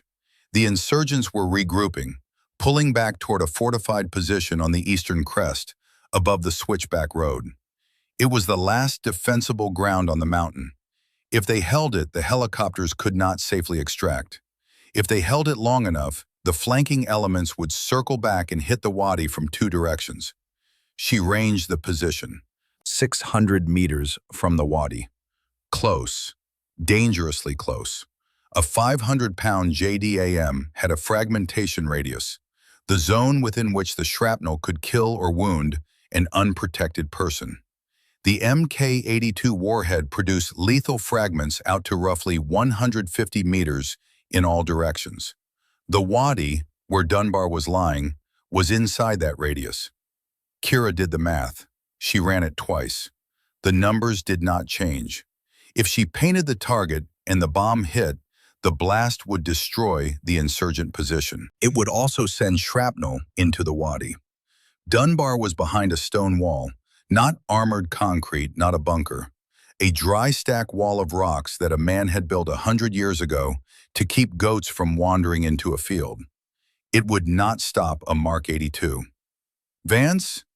Ridge's voice, waiting.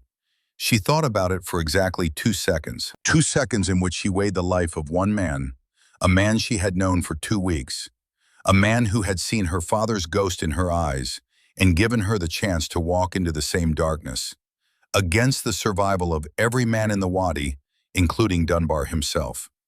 If the insurgents held the eastern crest, there would be no extraction.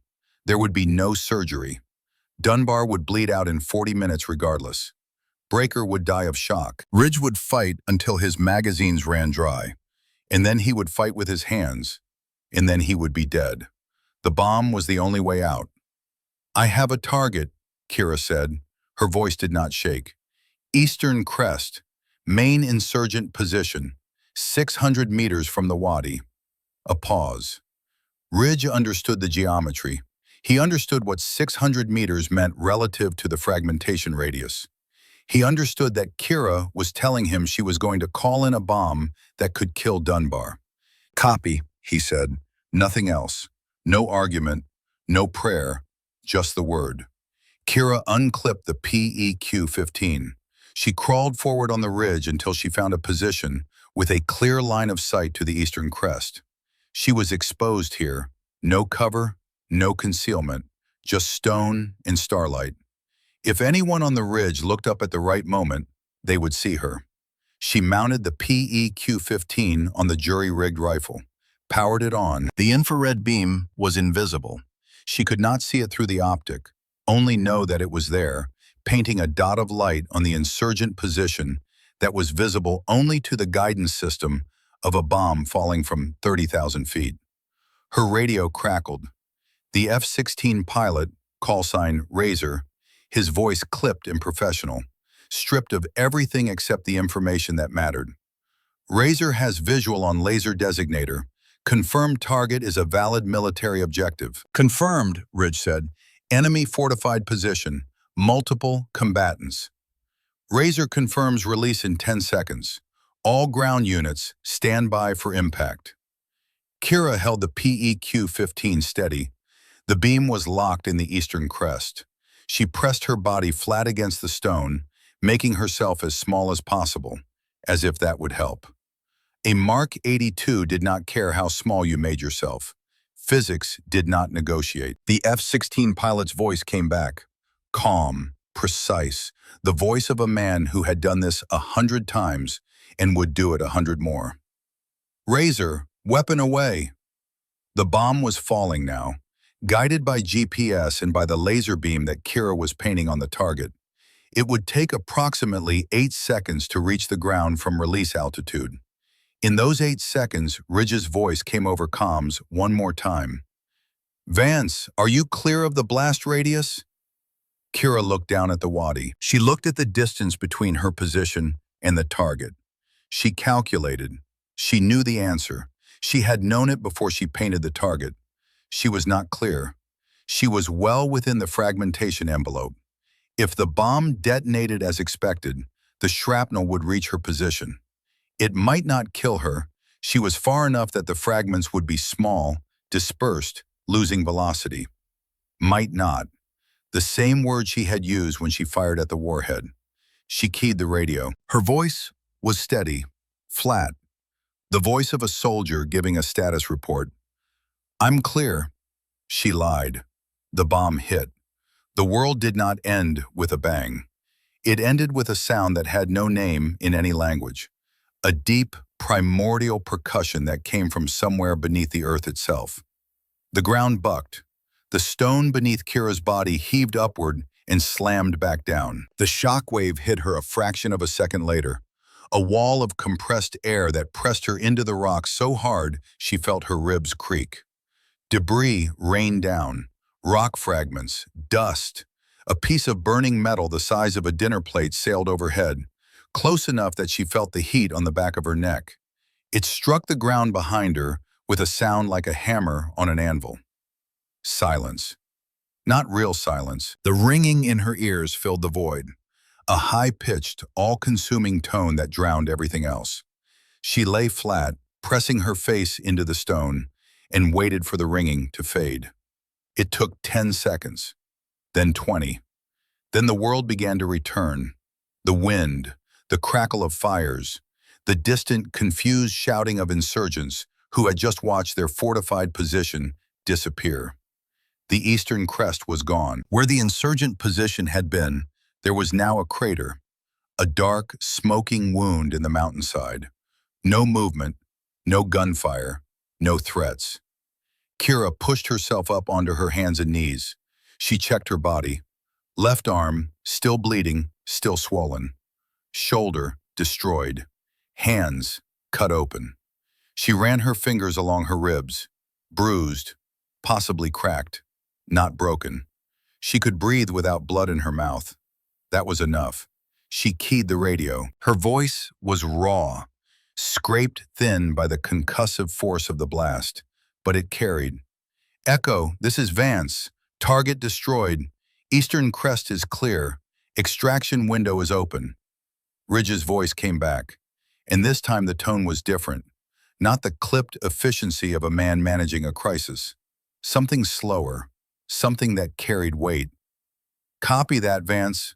Birds are 4 minutes out." 4 minutes. Kira lay on the cold stone and stared up at the sky. The stars were brilliant above the Hindu Kush. Millions of points of light scattered across the darkness, ancient and indifferent. The smoke from the burning valley rose in dark columns, obscuring the lower stars. She could hear the firefight dying below, the gunfire sporadic now, isolated, the last desperate shots of men who knew they had lost. She thought about Dunbar. She thought about his voice on the radio, weaker with each transmission, the arterial bleed stealing his life in slow increments. She thought about the 40-minute window the medic had given him. They were inside that window now, barely. She thought about her father. Tom Callahan had been a quiet man, not silent, quiet. There is a difference. Silent men have nothing to say. Quiet men have everything to say and choose when to say it. He had been a ranger, but he had never talked about combat the way the movies showed men talking about it, with bravado, with war stories, with the performative toughness of men who needed others to understand what they had seen. He had taught Kira to shoot when she was 8 years old, a Ruger .22 on a cold morning in the woods behind their cabin in West Virginia. He had not taught her the mechanics first. He had taught her the patience. Don't look at the target, he had told her. Look at the air between you and the target. The air tells you everything you need to know. She had not understood then. She understood now. He had gone to Afghanistan in February of 2010, deployed with a Ranger battalion to the Helmand province. He had been killed in March, an IED on a road that the maps had marked as safe. The report said it was quick. Kira did not believe the reports. She knew what IEDs did to men. She had read the technical manuals. She had enlisted 4 years later. Not for revenge, not for justice, not for any of the reasons that movies gave for why young soldiers went to war. She had enlisted because her father had gone, and because the mountains had taken him, and because somewhere in the machinery of her, in the quiet, patient core of who she was, she needed to walk into the same darkness and prove that it could not take her too. Dunbar had understood this. He had seen it in her, not at Bagram, not during the calibration range. He had seen it in the way she carried herself, in the way she listened, in the stillness behind her eyes. He had seen Tom Callahan's ghost standing behind his daughter's shoulder, and he had decided that she deserved the chance to face it on her own terms. The helicopters arrived at 0302. Kira heard them before she saw them. The distant, rhythmic thud of rotors echoing off the canyon walls, growing louder with each passing second. 2 Chinooks, low and fast, coming in from the southeast, their running lights off, their presence announced only by the sound and the thermal bloom of their engines cutting through the cold air. She pushed herself to her feet. Her legs were shaking badly now, not from cold, but from the cumulative damage of everything she had put her body through. She slung the jury-rigged rifle across her back with her good arm. She was not going to leave it, not because it was valuable, it was barely functional, but because it had done what it needed to do. It had kept men alive. She descended the cliff face with none of the urgency she had climbed it with. Her muscles were failing. Every handhold sent bolts of pain up her arms. Her left forearm, where the shrapnel had embedded itself hours ago, had swollen to twice its normal size. The descent took her 12 minutes. It should have taken 4. She dropped the last 3 feet to the valley floor and rolled, absorbing the impact with her legs. She came up in a crouch, scanning the courtyard through the NVGs. The smoke had thinned. The fires were burning lower. The courtyard was a ruin, walls shattered, vehicles burning. The ground churned into a dark paste of dirt and blood. The SEALs were in the wadi, behind the stone wall. Kira moved toward them, not running, not walking, something in between. The gait of a body that had used everything it had and was running on fumes. She passed through the gate of the courtyard. Breaker was propped against the wall, his leg wrapped in a tourniquet and pressure bandage. His face was white beneath the grime. His eyes were closed. A medic was working on him with focused, mechanical precision, checking the tourniquet, adjusting the IV line that fed fluids into his arm. Ridge stood 10 feet away, carbine in hand, watching the ridgeline. When he saw Kira emerge from the smoke, he turned. He looked at her for a long moment, at the jury-rigged rifle on her back, at the blood-soaked arm, at the face that was caked with dust and dried blood from a dozen small cuts. He did not say anything. He simply reached out and with careful hands took the destroyed rifle from her back. He held it against his chest, the way you hold something that matters. He cradled it like a fallen comrade. Then he looked at her and nodded. Once, slow. The kind of nod that carries more weight than any words in any language, spoken by men who understand what it means to walk through fire, carrying someone else's life. Kira nodded back. She turned and moved toward the wadi. Dunbar was on the ground, half in shadow, his back propped against the stone wall. The medic had packed the neck wound with quick clot and gauze, and wrapped it with a pressure bandage that was already seeping red. His skin was the color of old paper. His eyes were half open, unfocused, the glaze of shock settling over him like fog. He saw her approach.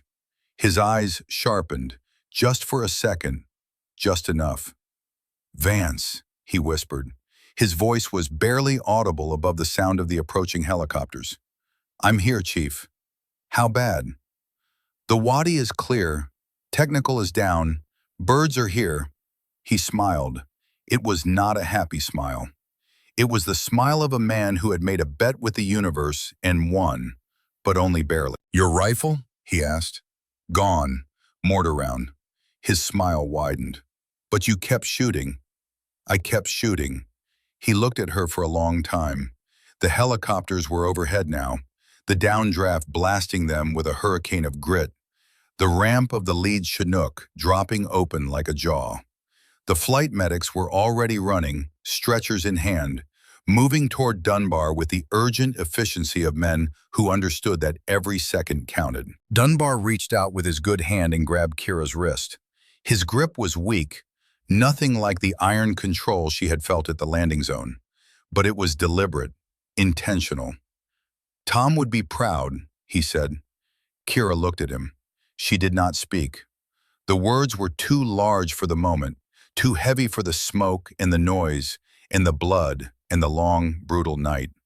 She pressed her hand over his and held it for 3 seconds. Then she let go.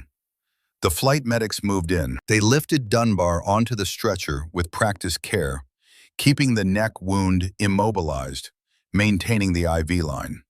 Kira stepped back and watched them carry him up the ramp of the Chinook. The rotor wash pressed her uniform against her body, flattened her hair, stung the cuts on her hands. Ridge appeared beside her. He had retrieved Breaker. The larger man was on a second stretcher, conscious now, his eyes wide and wet with pain. The medics loaded him aboard. Ridge looked at Kira. "You coming?" She nodded. She walked up the ramp on her own legs. No stretcher, no assistance. The interior of the Chinook was chaos. Medics working, equipment rattling, the smell of blood and antiseptic and exhaust mixing into something that would stay in her memory for the rest of her life. She sat down on the bench near the tail. She set her pistol on the floor beside her. She leaned her head back against the fuselage and closed her eyes. The Chinook lifted off. The ramp closed. The sound of the valley, the fire, the wind, the distant pops of insurgents firing into the empty air fell away beneath them, swallowed by the roar of the engines and the vibration that hummed through every molecule of the aircraft. Kira did not open her eyes until they were back at Bagram. The debriefing room was white, not the white of cleanliness, the white of bureaucracy. Fluorescent light, folding chairs, a plastic table with a manila folder sitting in the center, its edges aligned with the edge of the table like someone had measured it with a ruler. The air smelled of recycled air and instant coffee, and the particular brand of institutional indifference that lives inside every military compound on Earth. Commander David Sterling stood at the far end of the table. He was in a pressed uniform, not a single wrinkle, not a single smudge of dust or blood or the residue of a night spent on a burning mountain. He was 58 years old, silver-haired, with the kind of face that had been built for boardrooms and press conferences. He was not a combat man.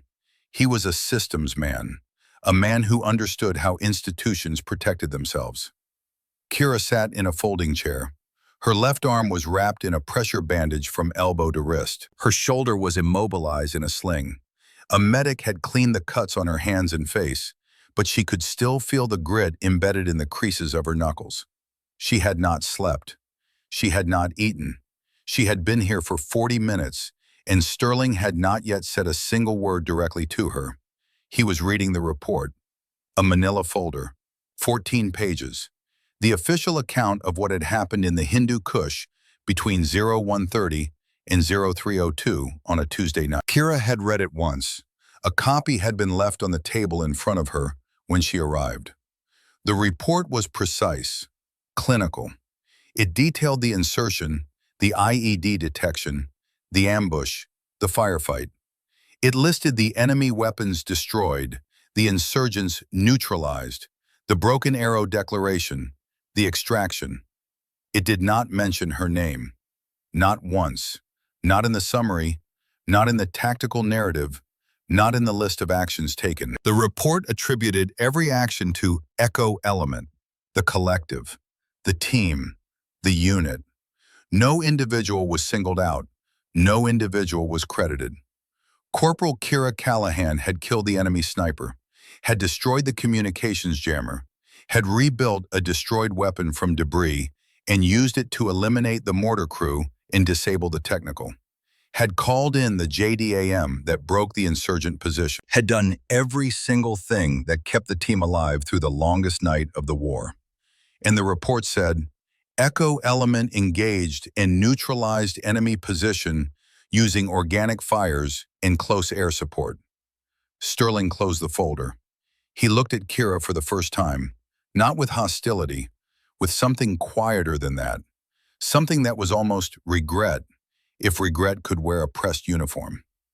Corporal Callahan, he said, I'm going to be direct with you. Kira said nothing. She had learned, from Dunbar, from her father, from the mountains themselves, that silence was not weakness. It was a weapon. She let Sterling fill it. What happened out there was extraordinary, he continued. He chose the word carefully, the way a man chooses words when he is building a case. The actions you took saved the lives of every man on that team, including Master Chief Dunbar, who is currently in surgery and is expected to make a full recovery. He paused. Let that land. Then he opened the folder again and slid a single sheet of paper across the table toward her. It was not the report. It was a different document, shorter, simpler. A non-disclosure agreement. Military classification, 20 years minimum. The kind of paperwork that made things disappear. The problem, Sterling said, is that a woman single-handedly saving a SEAL team is not a story that this command is prepared to tell. Not right now. Not in this political climate. The optics are complicated. Kira looked at the NDA. She looked at Sterling. She did not speak. Sterling continued. The NDA is standard procedure for operations of this classification level. Sign it and your record stays clean. Your service continues. Nobody asks questions. The team gets their recognition, privately of course, and you get to keep doing what you do. He did not say the alternative. He did not need to. The alternative was scrutiny. The alternative was an investigation into how a support-attached corporal had ended up alone on a cliff face with a destroyed weapon, calling in bombs within her own blast radius. The alternative was questions about the laser designation, questions about what she had told the pilot, questions that could end careers, not just hers. Dunbar's pension, Ridge's record, Breaker's future surgeries. The room was silent for a long time. The door opened. Master Chief Ray Dunbar wheeled himself in. He was in a wheelchair, not the military issue kind, but a hospital chair with rubber wheels that squeaked against the linoleum. His neck was wrapped in a rigid brace. His face was still the color of old paper, and there was a tube running from his arm to a portable IV stand that a medic pushed behind him. He should not have been out of the surgical recovery ward. The look on the medic's face made that clear. He did not care. He rolled the chair to the side of the table, not at the end where Sterling stood, but beside Kira. He stopped. He looked at Sterling with the flat, patient expression of a man who had spent 34 years watching bureaucrats try to manage what could not be managed. She doesn't sign that, Dunbar said. His voice was thin, scraped raw by the ventilator tube, by the surgery, by the arterial bleed that had nearly killed him 6 hours ago. But it was steady. It carried the weight of a man who had earned the right to be heard. Sterling's jaw tightened. Master Chief, this is not your decision to make. Then make it yours, Dunbar said. Put her name in the report. Give her the commendation she earned. Or don't ask her to sign that piece of paper. The silence that followed was the kind that has edges. Sterling looked at Dunbar. He looked at Kira. He looked at the NDA on the table and at the manila folder beside it. He understood the calculation, the one he had been making since the moment he read the first page of the report. The calculation that every systems man makes when the system encounters something it cannot contain. Kira looked at the NDA. She looked at Dunbar, at the tube in his arm, at the brace around his neck, at the man who had seen her father's ghost and given her a chance. She looked at Sterling, at the pressed uniform, at the careful eyes, at the man who was not evil, but was something almost as dangerous, a man who understood how the world actually worked. She picked up the pen. Kira, Dunbar's voice, quiet, careful. You don't have to do this.